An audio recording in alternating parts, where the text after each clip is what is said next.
Wait, dah start dah. Sorry tiba-tiba there's a message that came in on Facebook.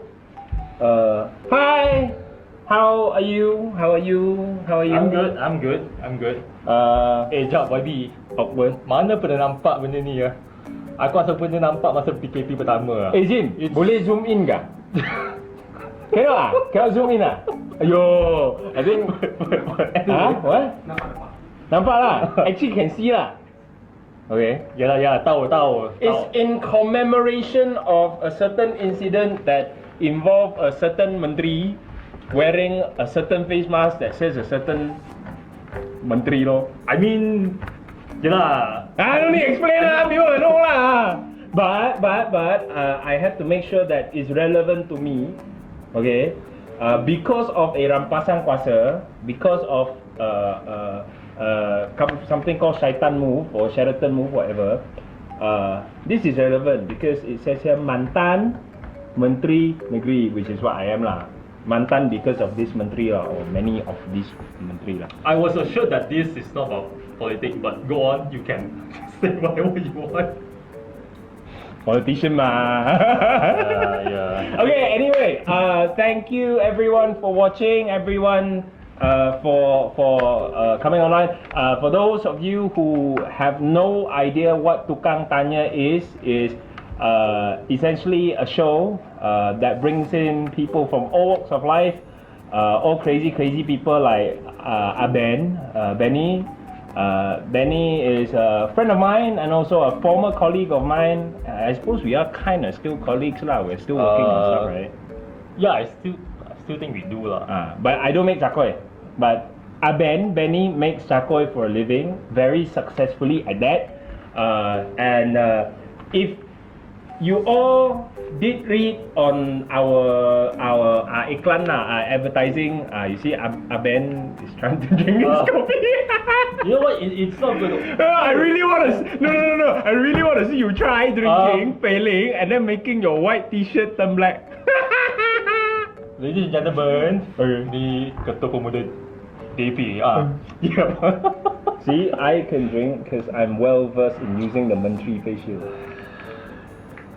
Anyway, whilst you drink and pour coffee down your shirt, this is Tukang Tanya, where in several languages, and basically languages that I can speak lah. I mean, we try to make it as Malaysian as possible. Yes, where I will ask questions, the guest will answer, the guest will ask me questions, I will answer completely and totally unscripted, because even the piece of paper here, I don't actually know what I've written. So, yeah. So, 3 questions. You can use very many words and many sentences to answer the first 3 questions. Likewise. And then after we've done the 3 rounds, we will then go to the quick fire round, where I ask you answer in only 1 sentence. It can be a long sentence lah. I mean, I feel like I'm going to get into trouble with that round lah. Never mind, that's your problem lah. Your problem. But basically, Benny sells Cakoi for a living, very successfully at that. But he also does a lot of things outside of selling Cakoi. Now, he is somewhat of a esports icon, but he does photography also lah. Anyone go and like his Facebook, his Twitter, got lots of very nice gambar and everything lah. A lot of title comedian wannabe, amateur photographer. No, the Rasmi one is former para esport counselor. Your advisor lah. In short. But it sounds better mah. Exco advisor, 2 words. It's former esport counselor, 4 words. Yes, Malaysia like many words, right? It's like every time people invite me for a talk, they minta title. I jam sikit. Up to you which one you want to give lah. But before we go on, we want to engage kawan-kawan out there. Now, Ben sell your Cakoi. I'm also involved in that. Involved in the F&B straight. So we've been actually spending a lot of time looking into the F&B punya SOP. Now we know that industry perfilman, as long as it's indoors in the studio, can, right? Now, Abene, with all his best intention, because he's a very nice person, he brought some cakoi, which you can see here. Very exquisitely made cakoi, made by basically Aben's own air tangan. Technically, Azim is munching away as we are talking. Now, the question is, now, we are indoors, right? In a room, on the table. 2 people sat on the table. The reason why there isn't one on my plate is because I'm a bit concerned. If I also have a piece on my plate and Aben is also munching away, is this considered dine-in?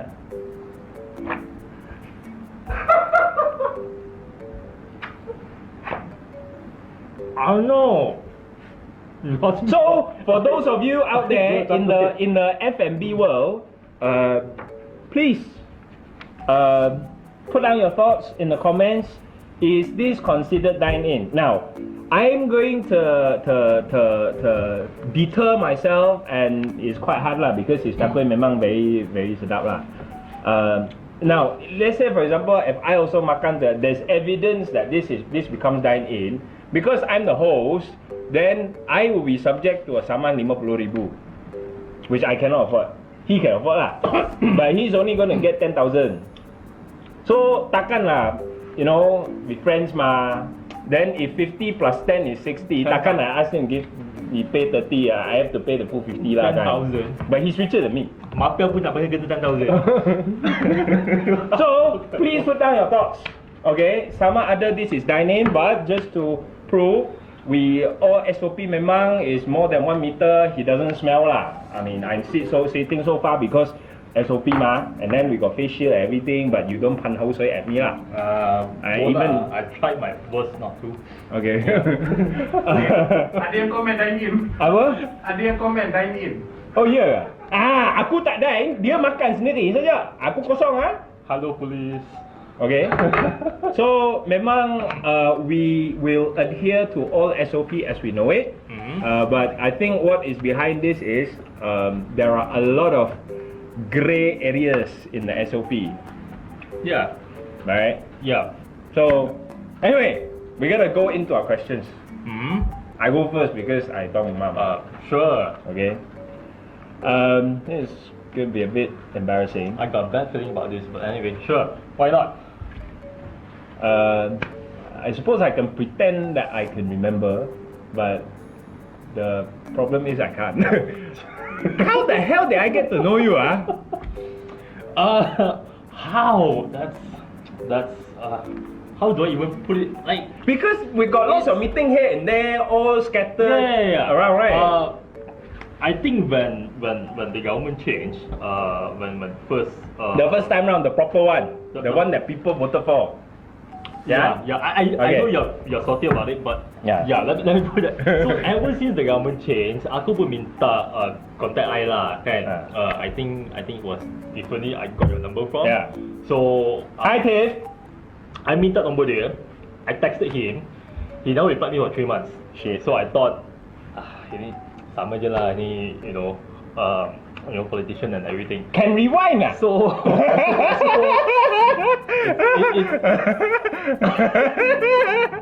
no, go. I don't care. So 3 months dia tak reply. I said, you know what, just don't forget about it lah. So I'll pretend I changed numbers. Yeah. So happens, I think one of my friends told me from CGM was hosting this usahawan event. So I masuk event, I nampak dia. Then there's Q&A session. I take my mic. I ask him, Wabi, you doing e-sport right? I'm from e-sport. You want help or not? And that's how we met. That's how we met. And after that, I think the next day after, I think we met you in your office. Yeah. After Shankar did some, arrangement. Hi Shankar. And I think that's how we met. Okay. I suppose the most casual way that I approach any, government key person lah. Okay. But the meeting was okay, right? it was okay, but I think it's more than okay. Okay. Because benda jalan. Okay. Can soalan tambahan? Can. Is this a parliament? Which area am I? Because it was a short answer, you're very concise, Can. Now, esports was our initial kind of bridge lah. Yeah. What did you find the most, I would say, fruitful in our cooperation? Now this one I don't hear all the government punya talk lah. I sincerely want to ask you online. So jaga me lah. Try to lah. You know me. I said first answer. I said you didn't answer for 3 months, so Tyler. Okay. What? Or the most fruitful thing? I think when we first scheduled the first stakeholders meeting, that was in Pai Hub. Then. Yeah. Now Maker Pizza. Yeah. Free advertisement. I don't know why I do that. But anyway, so it was unexpected. Sebab we asked basically everyone from KL to come Ipoh and actually speak to you. And it was a very, very rainy night. It was like literally heavy rain. Is it heavy rain? It was. I remember. I was eating with her because. Yeah. Is it? It was when the dialogue was going on. It was heavy rain. Okay, right. So, I think during that time, even the stakeholders are trying to talk to, I think, government, but I don't think it's working out. So when we initiated this, even though it's in Perak, they're all willing to come to actually have a dialogue. And I think the esports community they are more concerned about things being done right rather than doing for the populace So that's why they came. I think that's the most fruitful one, and that's the one that really set us off to what we want to do. Lepas tu, I think the council, first of our kind, I think we are the first one to do it in Malaysia. Yeah. The only one in Malaysia. Yes, I was going to say that. Then comes I think Epic. Epic is really our brain child. Epic, for those who don't know, you're probably not from esports, is Esports Professional Industry Conference. It's the first ever, not the only lah.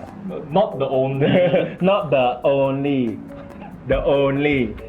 Insider joke Esports Professional Industry Conference is basically the first government-initiated entirely esports policy conference.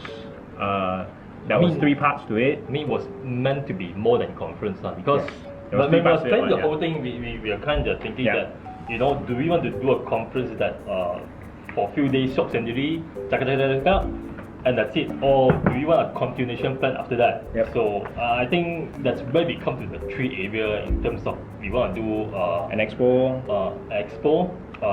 The tournament it's no brainer. You need to have that because esports, you don't put tournament, No one come. Maybe lah. So then expo conference and also tournament. But the main idea was the key discussion area. We are kind of focused on 3 things: community, economic, and health.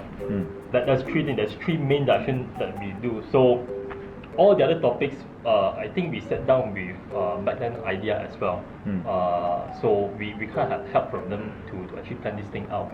So that's how it is. That's how it is. I know lah, but tell. Yeah, and is it successful? I think when we first do it, I don't want to cakap, Ipoh, I don't datang lah. The KL people won't come, all these people won't come because Ipoh it's always the underdog in Malaysia. Ipoh is retirement city. That's it's old people. So when it turns out that I think almost everyone came, invited, not invited, they came to support, which is I don't think it has been done that much in Ipoh. At least I think so lah. And has it been done since then? Apart from the only one? I heard there were attempts. But I don't know what happened. Okay lah, I think he wants to talk about the only one. Talk about the only one, come on. No, okay. And this is, you see, this is a curveball. people are having the only one in 2 days time. Okay. I wasn't supposed to, Yeah. But I think it's a good initiative. But we see long term, where is it gonna head to lah? I keep it with an optimistic mind. Okay. Okay, That's my first question. Your turn. My turn. I think I need to ask you this question. I think it's a bit more complicated. I think lah. With Michelin stars guy has been established in the European country, Yes. isn't it? European country. Started So in France.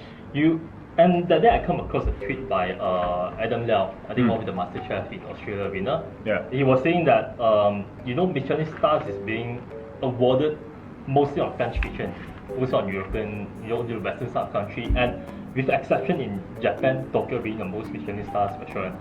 So he was saying that it's kind of biased because most of the stars that given to Asia country, especially hawker food, were like on the cheap category. Somehow it kind of feels like just to lion you're giving you a star. So the question is, do you think it's being done that way, that has some biasness to Asian country, or it kind of makes it feels like Asian dish, except for Japan, is not up to par into a premium level. Yeah. Well, it's actually not that complex a question, but you need to have a lot of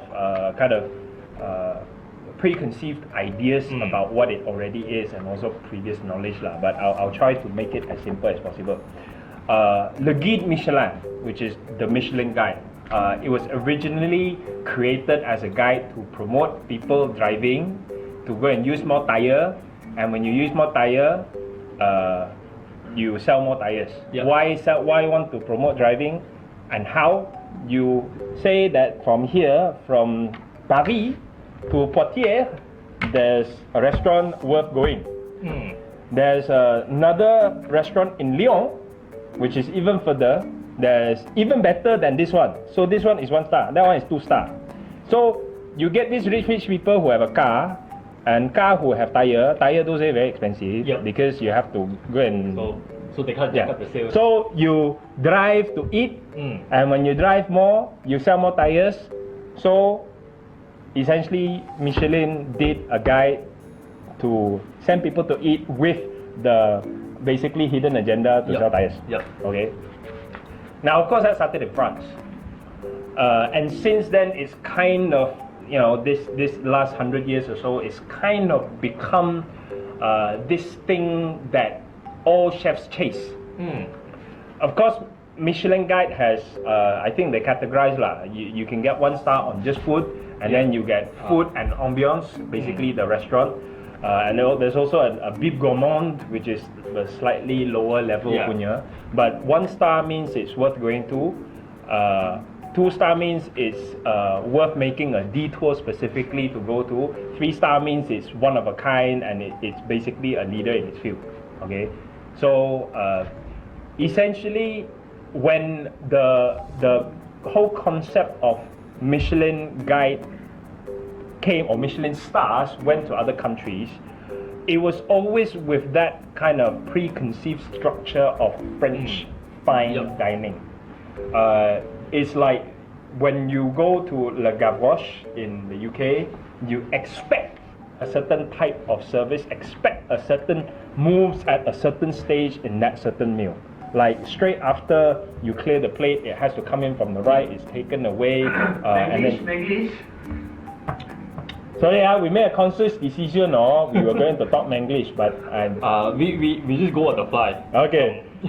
So basically, you have to, wipe the table lah. You have to have a certain type of wine list lah. But sometimes that with all the intention that it will be more local, because the guide is for local people. But actually, in this age of internet, it's no longer local lah. And let's say, for example, if you go and get a Michelin star in Singapore, it's supposed to be that, as you said, the hawker food get Michelin star pun macam layan saja. But I don't believe it's necessarily just layan saja lah. But interject a bit. When I went to Singapore, I think a few years ago, I was 70 kg. I dropped to 75 kg. You know why? The food was shit. By the way, if there's Singaporean watching this, I'm sorry. I'm Sorry, my This is, friends at the embassy and my friends in Singapore and stuff. Sorry, It's an Ipoh thing. It's all Ipoh people talk shit about. Because Apple is the best in the world, what? Right? Yeah. I dropped out 7 kg. Cakoi is the best in the world, what? You say what? Not me. You say. Agree only, just agree. Yeah. Okay. Sure. Okay, now we go back to the topic. So, the whole notion, and even they keep the mystery and the secrecy. No one knows who the guys are, and generally the guys are on putih and have their set expectations of what a good dining experience is, there's this kind of preconceived structure and ideas of what good dining is, and it's generally based on traditional French fine dining. Okay, me personally. Although I do think that it had and it still has a role to play in pushing the boundaries of gastronomy, pushing the boundaries of the food and beverage industry's standards up by pushing the boundaries. I mean, Michelin stars and the Michelin Guide have actually claimed the lives of many chefs. In their pursuit for stars. 1 star, then to 2 star, then to 3 star, and then when they get 3 stars, they fear losing that star.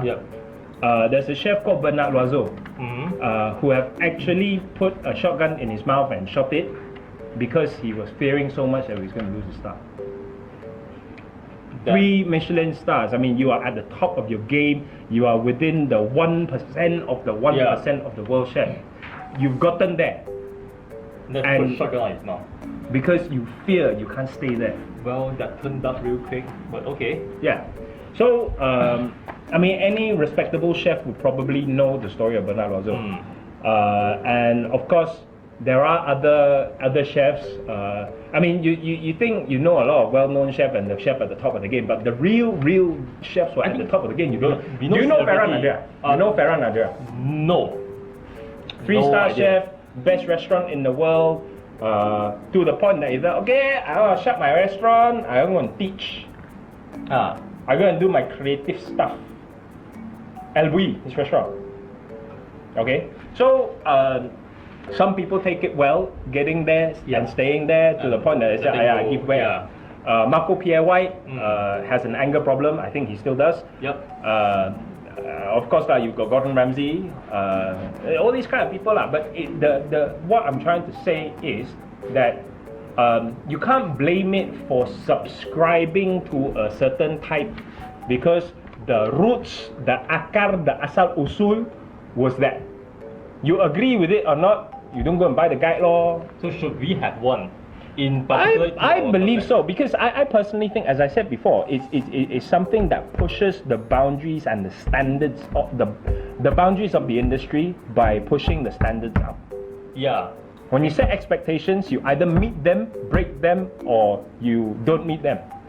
More often than not, those who have the capacity and the talent and have the drive will go and try to break it. And the idea is, when the upper limit is here, the lower limit is here. If no one pushes it, it stays there. But even if the lower boundary stays there, there's something pushing the upper boundaries, then the range grows. So you push the boundary and further and further and higher and higher. So I think Michelin plays that role, but do not assume that there's no collateral damage, because you will have someone, a chef, either slit themselves with a knife, one of their chef knives, or put a shotgun in the mouth. Because they fear losing it or they don't get there. It's some form of incentive for them to chase. But in Malaysia, do you think our cook and chef are being incentivized enough, other than monetary reward? Actually, the path to the first star, you lose money one. From friends I know who worked in Michelin star restaurant and have gotten Michelin stars, lose money one. Well, that's kind of similar to artsy fussy movie. You make a name by going through the perjuangan and the derita and the susah payah and the crying in the toilet on your own until you sleep. And then boom, you make it. Then tiba-tiba you naik, you melonjak. Okay. So sorry. What? Azim, sorry. Okay. Kind of ran out. Okay. Hey, Ang boleh cakap je, teriak je, it's okay. So anyway, just to tie up my point, I think in Malaysia, yes, definitely. But the fact is, if we want to really push the industry, and there needs to be if there was to be a guide, it needs to involve local people lah. Yeah.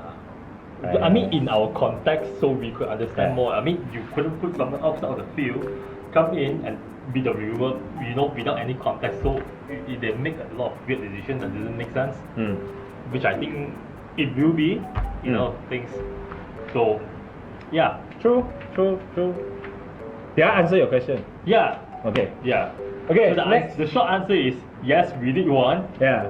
But do it our way.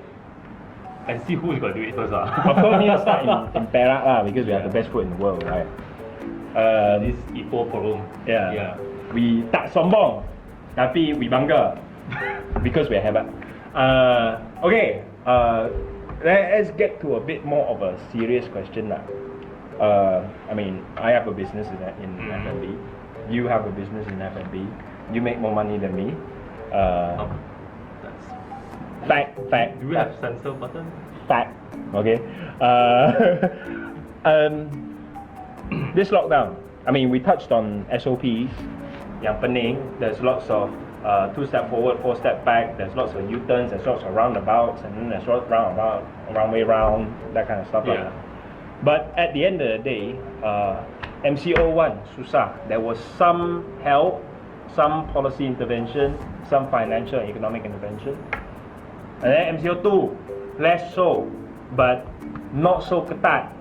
Didn't achieve what it's supposed to.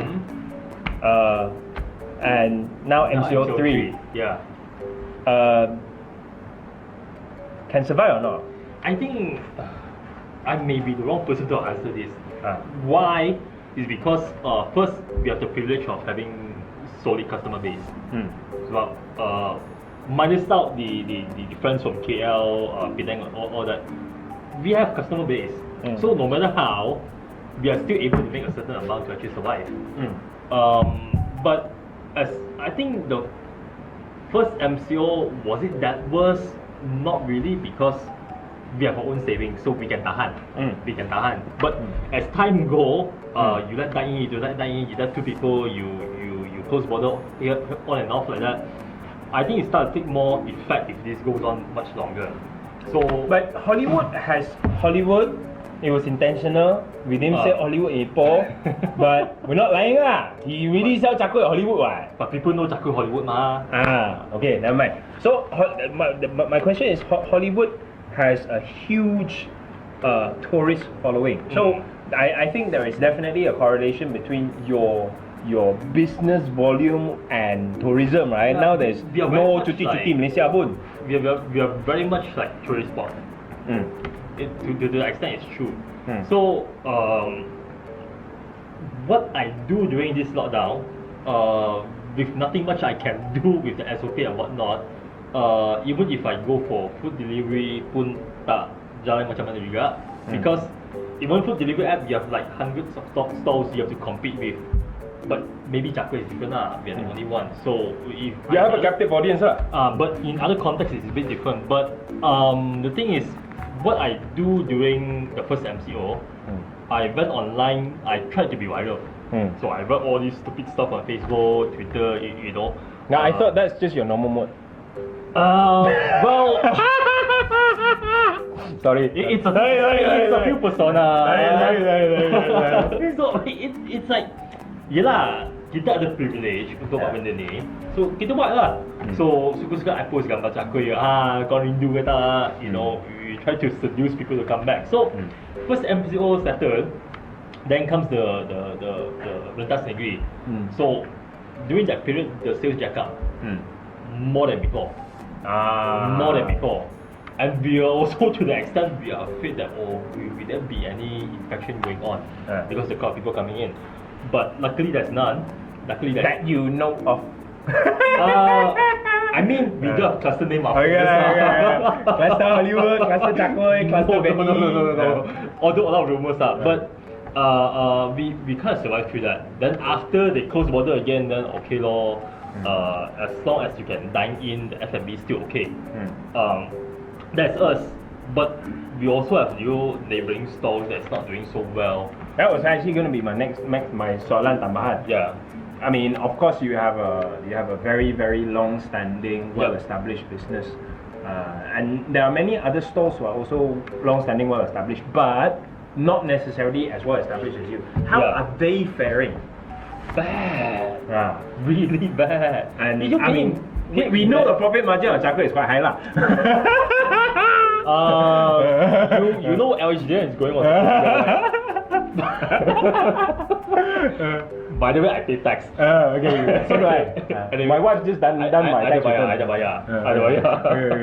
But bad. How are you going to survive? Katakan you jual mi udang, sehari kau jual 2 mangkok. Sewa pun tak boleh bayar. So how you want to survive? There's no way. There's a lot more stalls died down during the first MCO, second MCO, the MCO subsequently is going to die down a lot more. And I think the effect that a lot more of these stores will close down for the third MCO is going to be worse.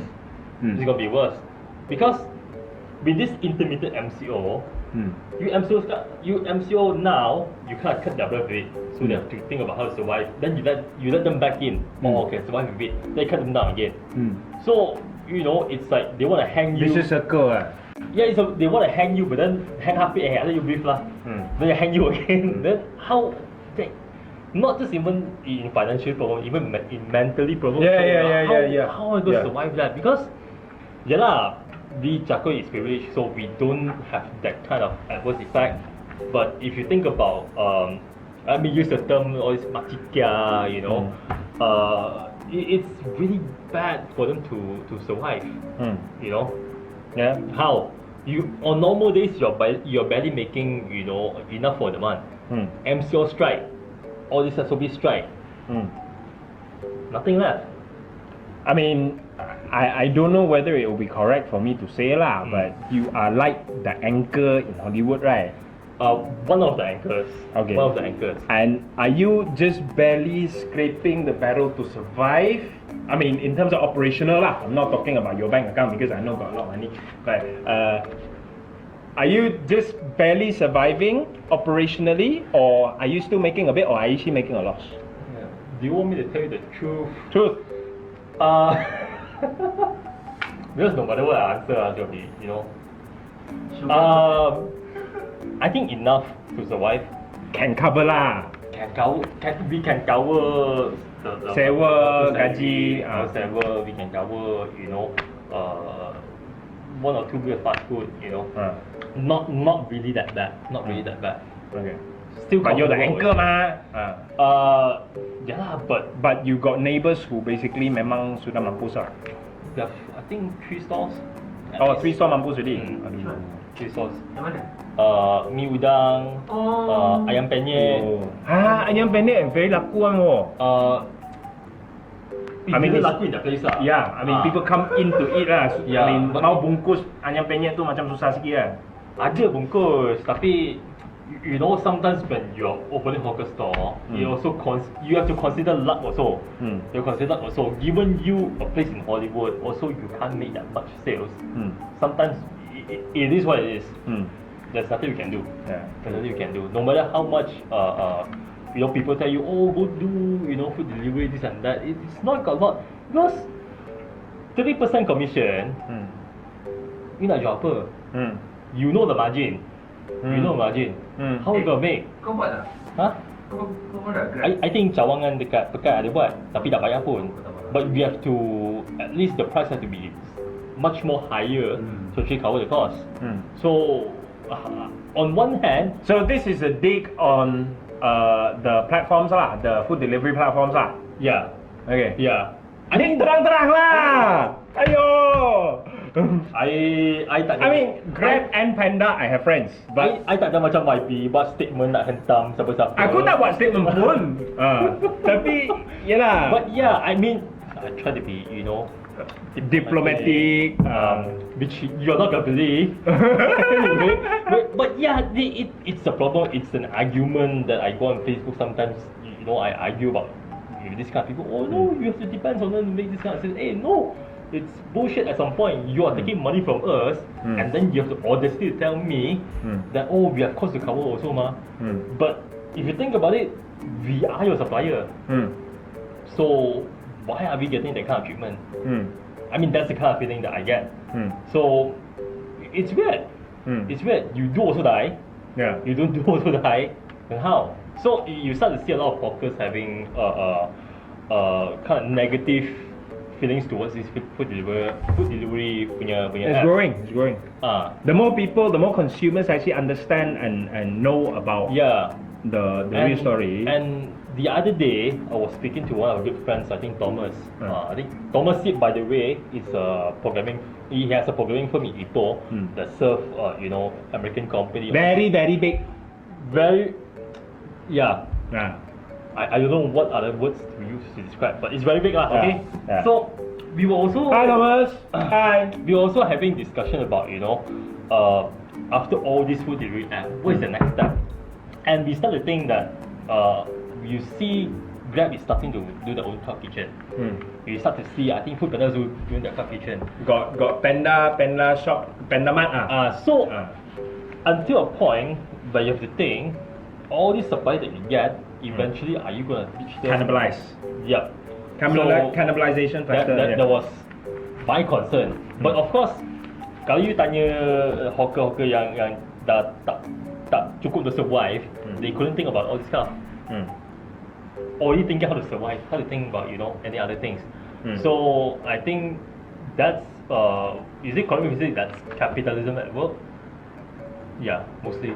I'm a socialist, so Yeah. I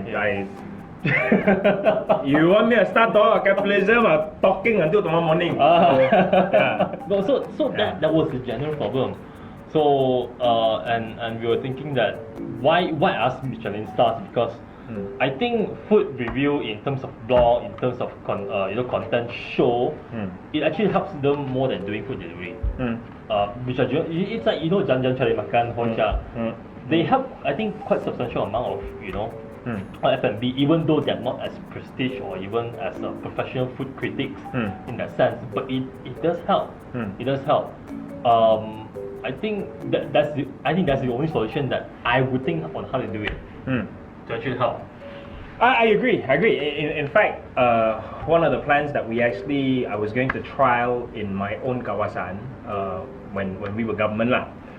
We were going to set up several small-scale media teams of 2 to 3 individuals with basically video editing capacity, copywriting capacity, and essentially was going to go and inventorize all the hawker stalls. Yep. Basically, let's say Cai Gai Hei here, let's say San Tai Ji here.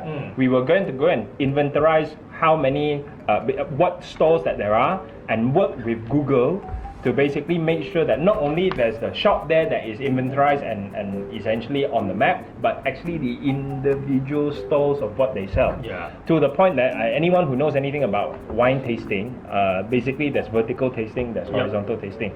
I mean, we wanted to allow for a kind of horizontal search or a vertical search. So you want to search all Hamin.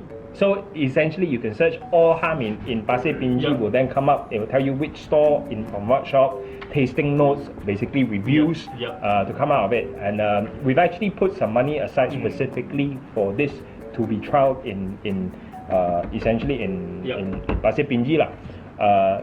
And I think that will be one way that we will be able to help the hawkers digitalize. Number one.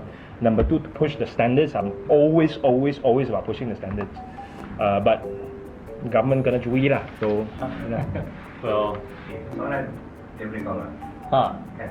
soalan boleh. Siapa tanya soalan? tadi aku yang tanya engkau kan? Now kau tanya aku. Wow. Doing on the fly is hard. But okay, I think this is quite interesting question because being hawker, I share some personal experience. I think I did it alone in Puchong once. I think 7 years ago. But I started Cakoi stall with the help of my mother, of course. I was there alone. So you was transitioning from a sales staff to actually go buka hawker store. So it was the most I think the toughest experience that I ever had because the transition to become a hawker during those times you have to forego a lot of things, your nightlife, your social life, your weekends, and basically you are just there to work to actually make things work. So and we always know that, I mean, being a young me, I always say that, you know, you go become hawker, it's not glamour. You know, you don't get to put on your necktie and suits and stuff. It's dirty. It's not even glamour.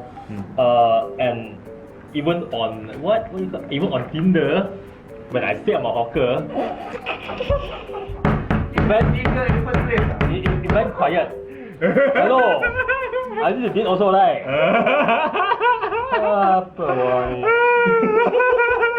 No, but I'm trying to show you. No, I understand.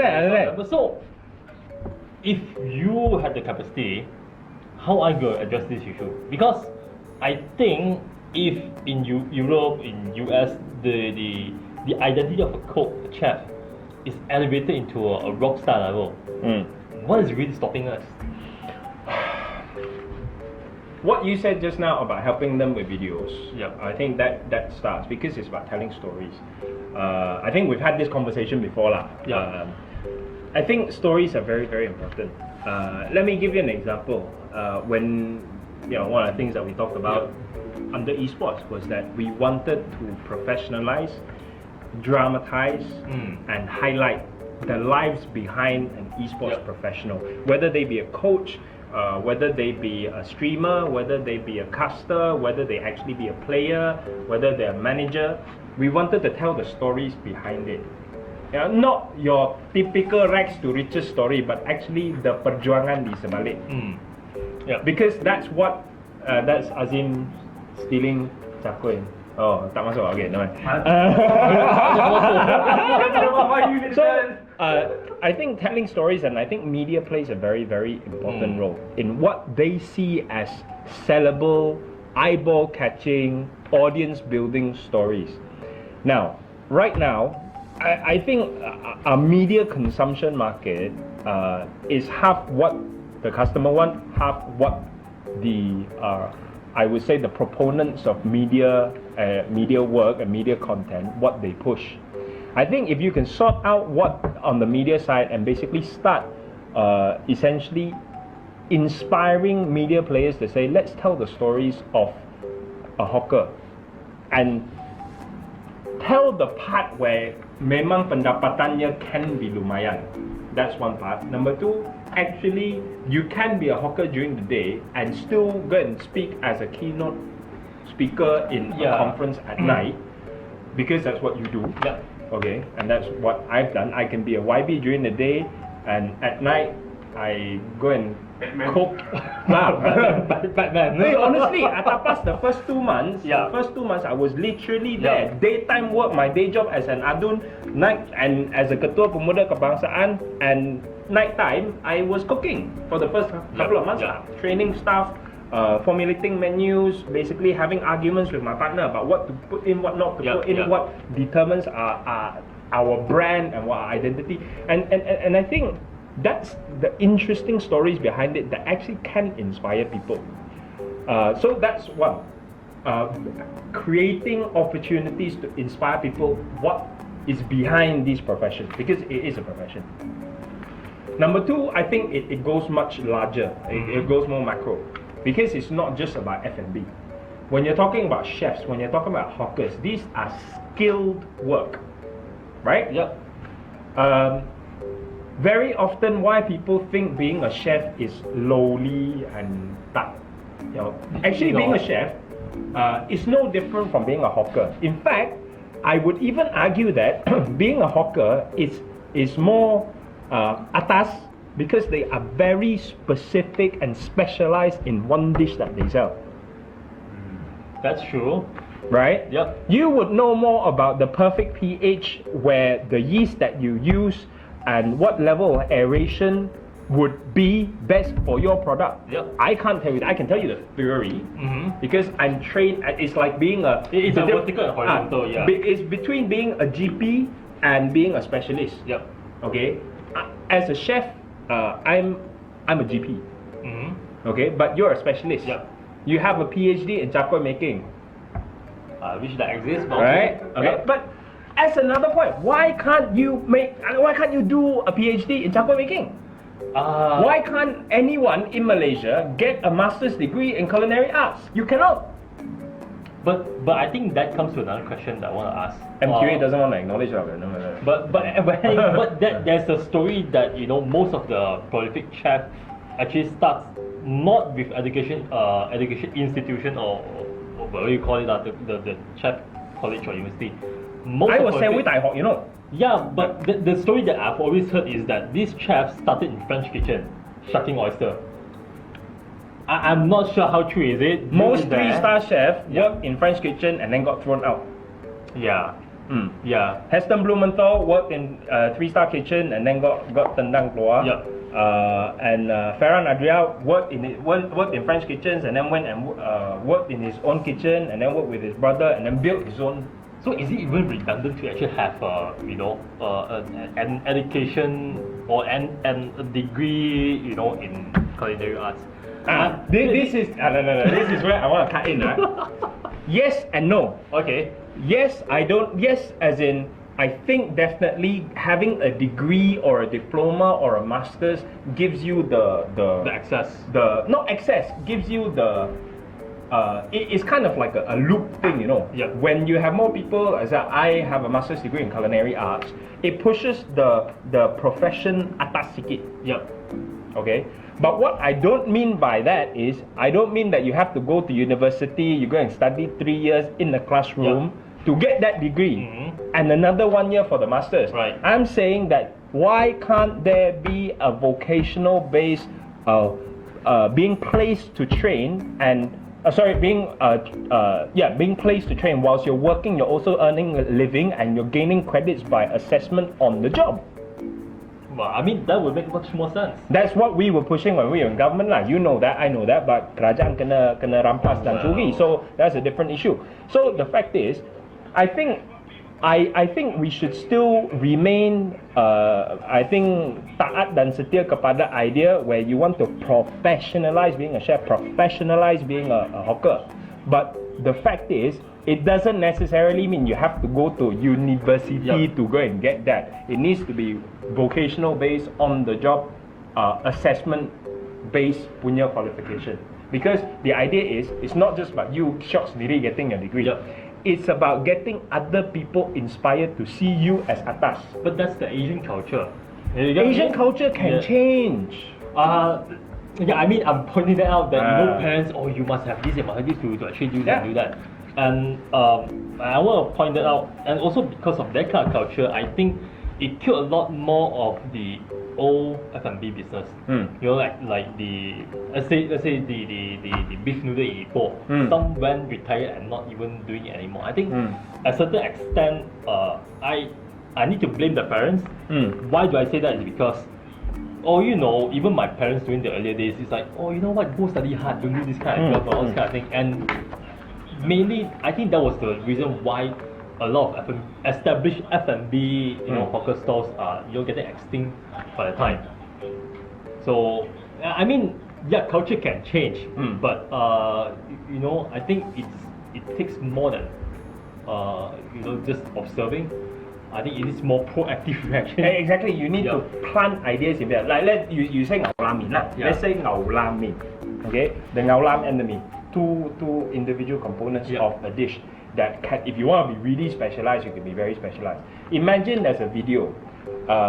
This young guy, 20-something, possibly good-looking or damn fugly, doesn't matter. Damn fugly is as eyeball-catching as good-looking lah. 6 o'clock in the morning, he puts on his t-shirt and he gets on his Vespa. He goes to the ladang, to the abattoir and pick up the meat that just got slaughtered. He will then, in a pan shop, Okay, then he will on his Vespa take that meat back to his, and essentially he will go through this process where he will explain the searing of the meat so that you can get the Maillard reaction, you can get the flavor into the soup, so it becomes a slightly darker stock to get that roasty note. And then you then put it into a sous vide machine, or you can put it in a pressure cooker to convert collagen and fibrin into glutamate. You put in the science bit, and when after that he then goes on that. And then there will be a shot of him having a cigarette with the auntie that brings in the radish. Okay, and then he can talk about this radish come from Manjoy. Is supporting local trade, using local produce. And then boom, the Taifo come. You get a zoom in shot of the blue color fire that cooks up the liquor that he said. This is actually from 3 days ago. The soup is actually from the that's been in the pressure cooker, and then he go and serve. You know what? I'm not sure if next week is watching, but we're pitching a show here. Am I? Essentially, you're pitching a show right now. Netflix, please take note. So I mean, for me, actually, the role of media is very important. The idea is you want to show that someone who is fugly, wears a singlet. The work behind it, the craft behind it, and the story behind it is very important, because that's what inspires people. And then if you can slot in somewhere, actually, I can make a good living lah. You can see the Vespa also all souped up and stuff. The house also is a bungalow. I mean, it's good to show that kind of stuff, to show earning potential, to show marwah and dignity in the job that you do, to show that the fact that you are professional in what you do, and to know that there's science behind it. And again, it pushes the boundary and pushes the standards. So, I mean, I guess... I mean, we know what to do with it. It's only a matter of when to do it. I mean, your question was if I had the capacity, but I don't have the capacity, so we need to find people who have the capacity. I feel like Netflix. I feel like I'm pitching a show here, but but that's the thing, because in Malaysia, which I observe, I mean, like your fermentation chamber. That's a story to tell. I mean, if I want to balloon, of course I can tell. Exactly. But you know, it's always an argument between Asian and the Western, on putih. And I'm not sure if you find this is true or not. Asian is always the bad storyteller. Whereas on putih, they're good storyteller. Yes and no. Okay lah, because you are Cina murtad, you tak kerti baca bahasa Cina. 我不知道 Malaysian knows. 我不知道 I mean, there are some really good. I mean, there's even a term for it. There's a whole constituency called 文青, where there's these people who are very cultured, write in a very 诗情畫意, very poetic, very British punya cara menulis in bahasa Cina. That's so Chinese, I didn't know about it.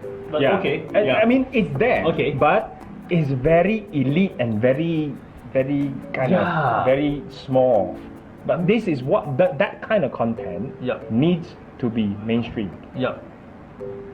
And the fact is, when you only keep it amongst the Mancheng punya group, that is when it doesn't break, and you need it to break.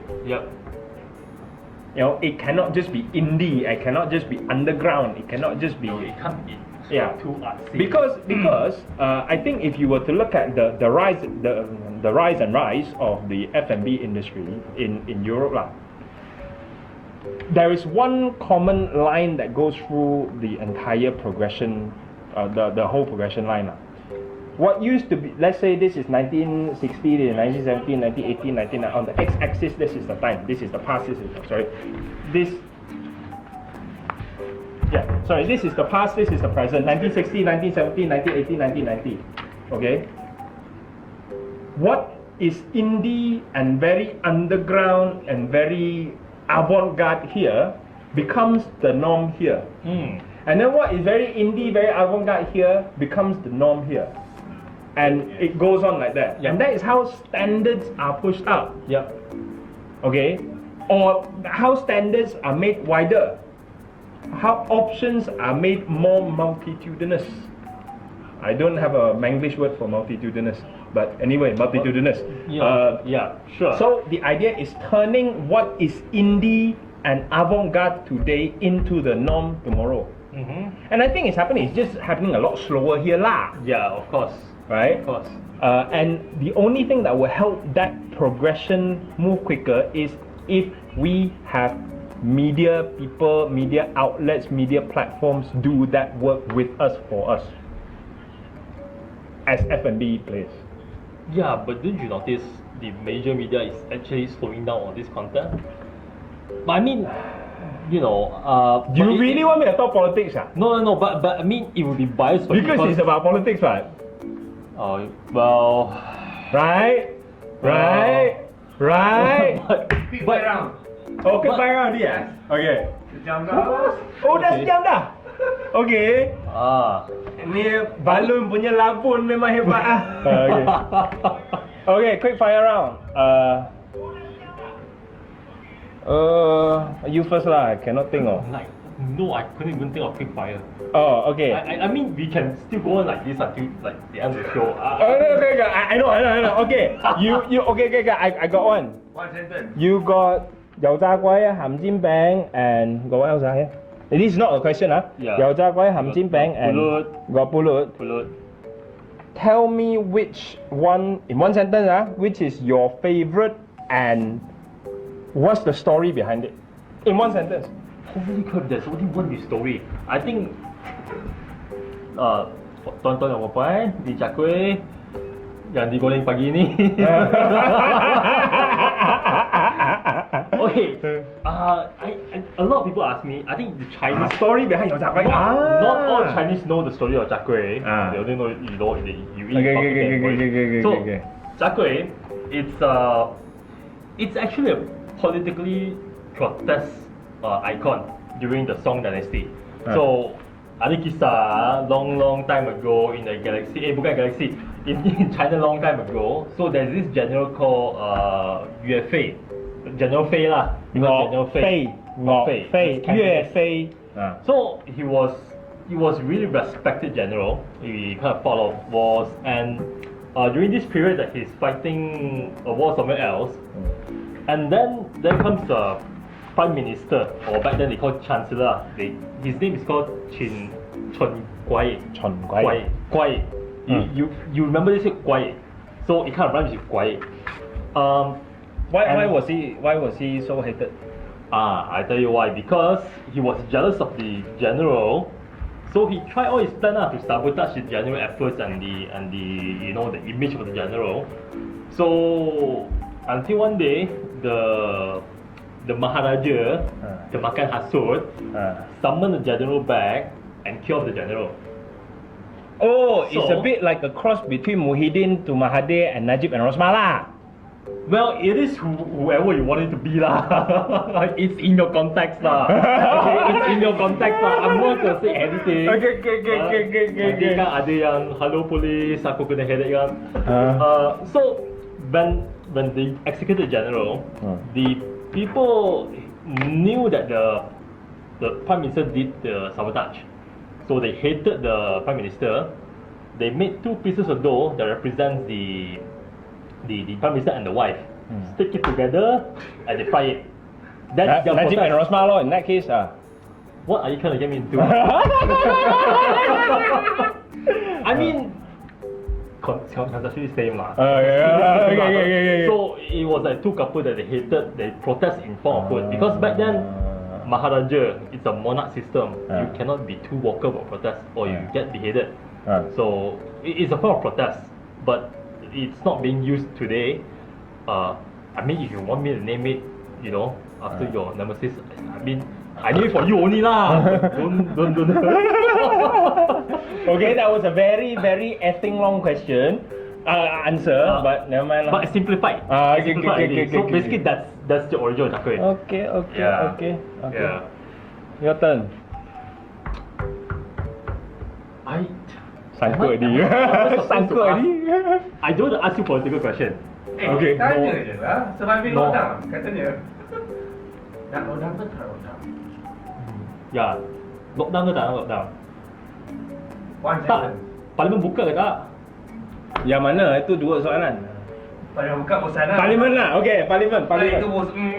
No, I think that's Oh, lockdown. I think that's a bit too general. I think for Okay, you, but I think for lockdown lah. In one sentence, let me structure the whole thing. Kerajaan gagal to the point that it's caused the situation to a point where there is no other option but a lockdown to cut the transmission.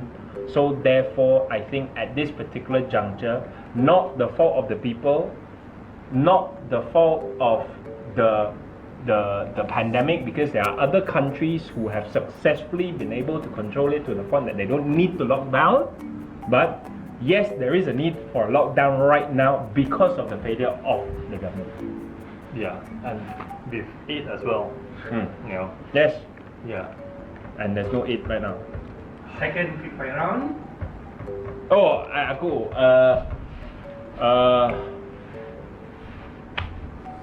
between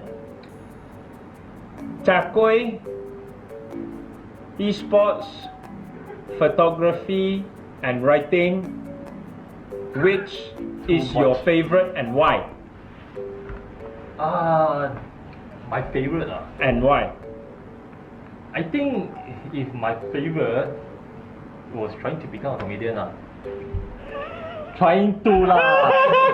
But I know, I'm not up on par with Douglas Lim or all this kind of thing. But I was always astonished by stand up in US, particularly with George Carlin, with Louis C.K. Those are my favorites because but it's also kind of based on reality a bit, because I think comedy is a platform for you to speak the truth with for people to take it a bit more with humor, or rather what people call satire, in another form. Oh, satire is illegal in Malaysia. It is what it is. Yeah. Right.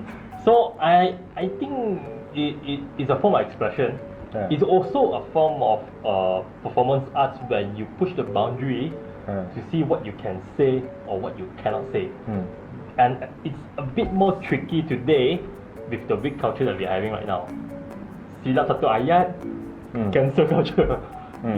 I think it's challenging. It's challenging. But of course, if you ask me, back to passion, I think I would still want to go esports.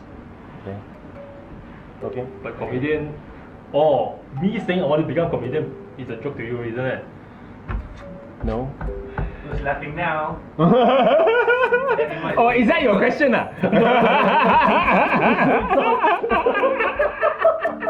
Who's the comedian now? Ka-ching! Okay, you to me. Next one, I think a bit more serious this one. Okay, any politician from the opposite that you have certain respect for, not the one in page, the opposite. On the other side lah. Yeah.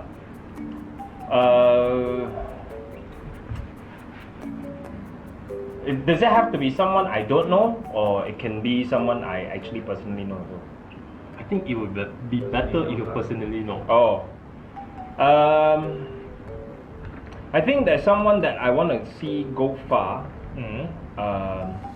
On the other side, specifically from UMNO lah actually. Jangan tengok kamera lah. Apa? Kalau kamera bagi feeling sikit. Surat cinta lah. So cinta.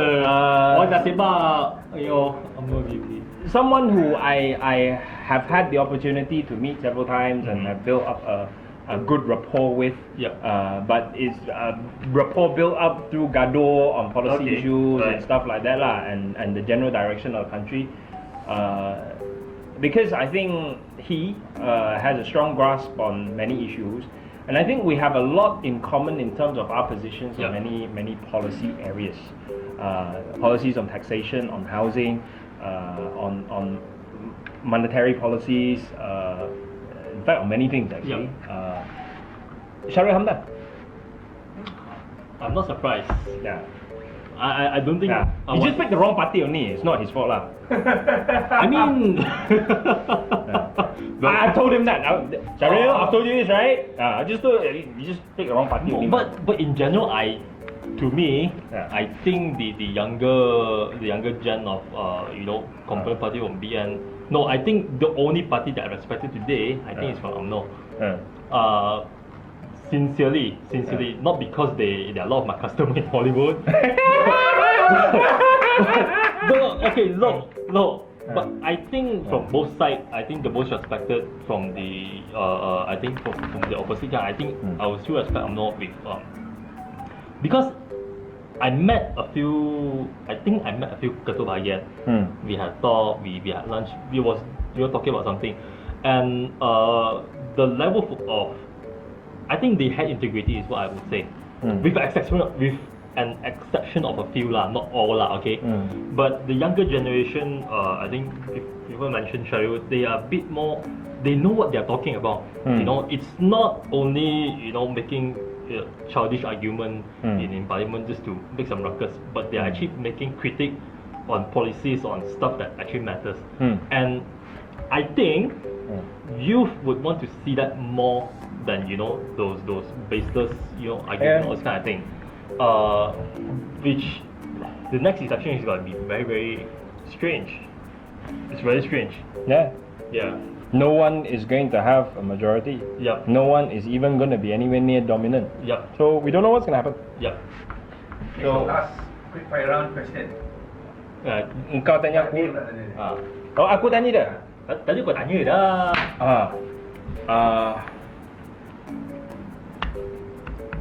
One Favorite fighting game and which character and why? Favorite fighting game, favorite character, and why? There's only one fighting game that I'm good at. I know. Which are very competitive. Yes, I know. Second, Oh. I think I started that when I was 13 years old. And he plays like that one. He has his own console and everything. It's just not that potion, You can't. Whatever lah. So no, I started when I was 12, 13. Back then, the word esports also still existed. It's not even called esports. It's gaming, arcade. So I started that during 12 years old, and then I started going competitive during when I was 21. 21. I joined tournaments in KL and stuff. And my favorite character, my friends gonna laugh at me, definitely, is this girl character called Xiao Yu. Yeah.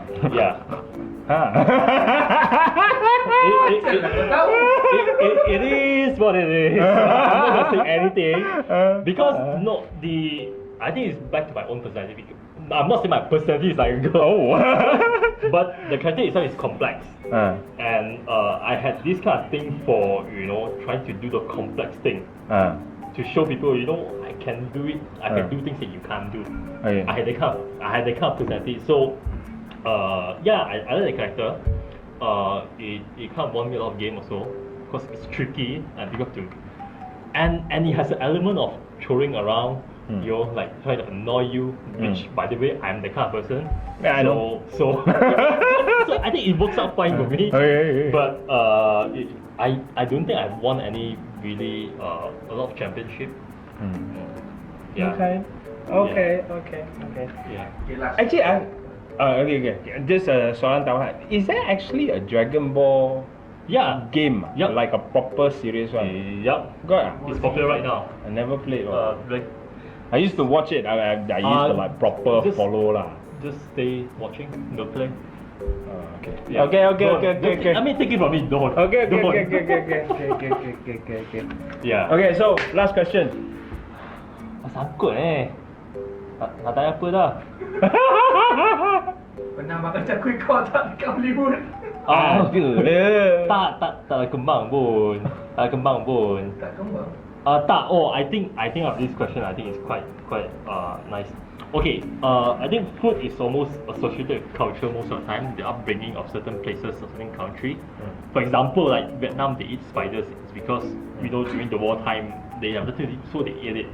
So, is there any food with that kind of history and culture that you personally like? Aku pernah tanya dia, Benny, and aku menyesal tadi. Pasal apa ni? You will know why. Number one, I never put a nationality to food. I mean, not nationality. I mean, the food derived from the history and the culture of it. Okay, I will start with the same opening part of the sentence. Okay, right. I never put a nationality or a culture or an ethnicity to any kind of food, because actually if you were to look at all food preparation methods, all food technology, it's actually based on the same old stuff. Yeah. Every single place you go to, what differs it and what makes it different is the ingredients that is used and available, the climate that is there, the bacteria that is in the air. Literally, the bacteria in the air, because fermentation, I mean, you know lah, who the hell am I to talk to you about fermentation? Fermentation, etc. is down to where you are and what environment you subject those ingredients, the seeds, the soil, the terroir. I mean, what happens to the ingredients and what you do to it. In the end, for me, if I was, I mean, if I wanted to pick one lah, I would actually say it's a combination of two. One is science-based cuisine. The other one is Chinese. Right. Because you're talking about a few thousand years worth of, and a very vast area of different cultures. Because when you're talking about Chinese and China, you're not talking about one country. You're talking about a lot of different suku, a lot of hundreds of different cultures and histories and terroirs and climates. And so just to make it very simple, because you say if I have to pick one, I'll pick China, because it's very vast and wide with application of science. And I had a question that who the hell figures out how they drink milk from cow? You know, at certain point you have to figure out why people know that cow milk can be, you know. Because baby drink off mother's milk, ma. I don't know. And then you see cow drink off mother's milk, ma. So you think take the baby cow away, take the calf away, and then you can just I imagine some weird, they're trying to do some weird probably some fetishist stuff going on there lah. Well, the history of our food. Thank you. Yes. On that note, thank you, Benny. I'm sure we will go and labun secara balun or barun seperti kita labun again at some point, and keep your eye out. Follow our page. Follow Benny on Twitter. What's your Twitter handle? Man, Azim boleh tak tulis? My Twitter handle I have to change lah. It's a bit too long lah. But anyway, go and look him out lah, Benny Teh lah. You put it in the comment lah. Put it in the comment. Go and visit him in Hollywood. They do tapau, they do take away, and very sedap. And until now, I still haven't eaten, so don't summon me. Off camera. So there's no dine-in here. And keep your eye out. Follow us. The next show will be soon. The next guest will be very interesting. Not telling you who though. Thank you. Good night. And say hello. Thank you to Azim. Hi, thank you. Bye. Zim dah lapar sangat dah. Puasa 6 kot.